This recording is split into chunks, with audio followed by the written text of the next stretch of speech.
Hi there guys, this is quite a different post today as normal. I'm working with a business coach at the moment called Simon, and he's asked me to do a video to get me well out of my comfort zone and to talk about a story that's quite personal and has been quite hard for me in the past. So I'm going to start.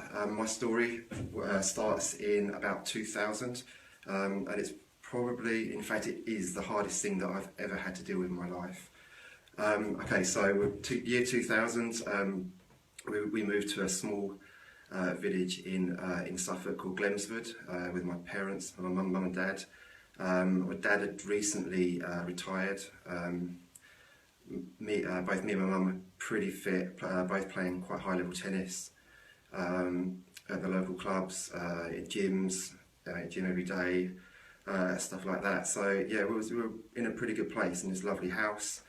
Then shortly after that, my mum was in a car accident and she was put into a coma, and probably the next day I would say was the hardest day of my life when we had to go to the hospital and was told that she wasn't going to survive the day.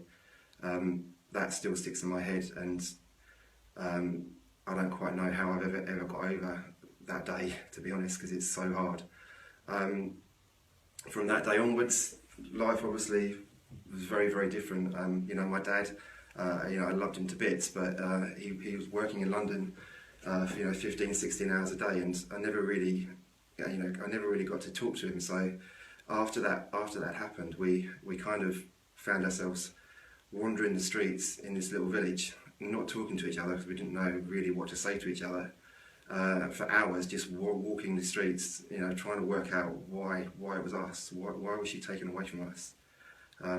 This woman that I worshipped, she's no longer there anymore, which was hard. I was only in my early 20s, and it was hard. It was really hard.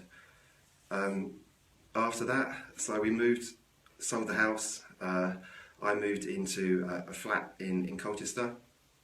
I guess I didn't really care about exercise anymore. Wasn't much point. I lived on Domino's, pizzas, lots of booze. I think I was about 12 stone when I was fit, and at my worst I was up to just under 17. I was huge. I mean, I'm 5'10", so I'm not that tall. So that was hard in itself. Really hard. Seeing myself this big, tired all the time, just a mess really, to be honest. And then thankfully, something amazing happened. I met my now wife, who then has put me back on the straight and narrow. Has been amazing. And I believe that these people come into your life for a reason. And she was definitely coming to my life for a big reason.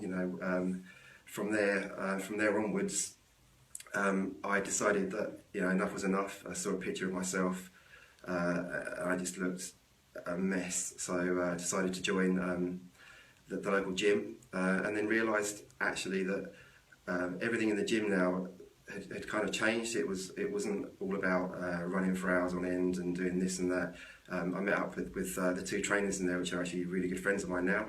And they taught me how to use kettlebells, barbells, and see an exercise in this new incredible way that where you lift stuff and swing kettlebells, and it's fun, really fun. And I got kind of hooked on that, and as a result, lost all the weight, got super fit again, and then actually realised that I kind of wanted to help other people, to do that. So actually, I signed up to be a personal trainer about 4 years ago. Got on a kettlebell course, got on a barbell course to learn exactly how to do them. I guess from there, fast forward to present day, I'm married, obviously, we've been together 4 years, but together about 12 or 13 years. I'll probably get it wrong, in which case you'll probably kill me. And also, the two other massive changes I've got in my life now is I've got a little boy, 21 months old, who I absolutely adore. He's my world. And also, my relationship with my dad now is incredible. We don't go for a day without talking. You know, so and you know, I see him probably once a week. Meet up with, see my little boy.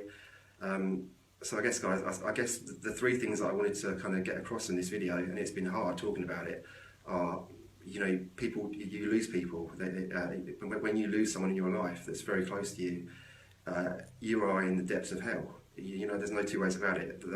When it happens, there's nowhere else to go. You are in the depths of hell. But every single day after that, it gets a little bit easier and a little bit easier.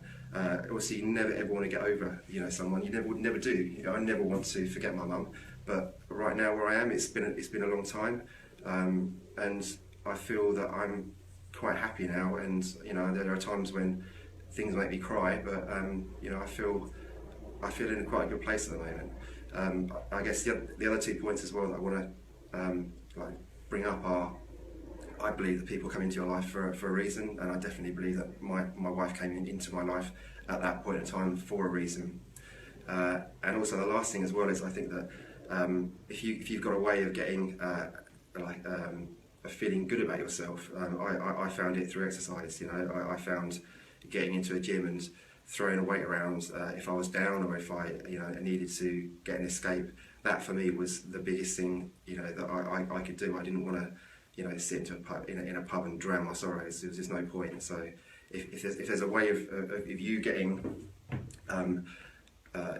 you know, a release, and especially by exercise, you know, it's definitely an amazing way of doing it. So thanks, guys. Thanks for listening to this. It's been hard, but I'll catch you soon.